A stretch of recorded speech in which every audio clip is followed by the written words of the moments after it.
2024 8 शुक्रवार सन 2024 ची सुरुवात कोणत्या वाराने होईल? 8 मार्चला शुक्रवार आहे. 8 मधून 7 गेल्यानंतर 1 राहतो, म्हणजेच 1 तारखेला देखील शुक्रवार.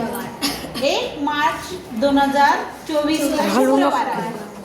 मग त्या वर्षाचं आपण लीप वर्ष आहे की नाही आधी चेक करायचं. 2024 हे लीप वर्ष आहे, म्हणजे त्याच्यामध्ये 29 तारीख असते. 29 तारीख ही गुरुवारी. मग 29 तारीख गुरुवारी आहे, याचाच अर्थ 1 फेब्रुवारी देखील कोणत्या वारी असेल? गुरुवारी. मग 1 फेब्रुवारीला गुरुवार आहे, मग त्याच्या आधीचा महिना आहे जानेवारी. जानेवारी हा 31 दिवसांचा असतो, मग 31 जानेवारी असेल बुधवार. मग 31 तारखेचा वार जो आहे तो 3 तारखेला पण आलेला असतो, कारण की 3 तारखेचा आणि 31 तारखेचा वार हा सारखाच असतो.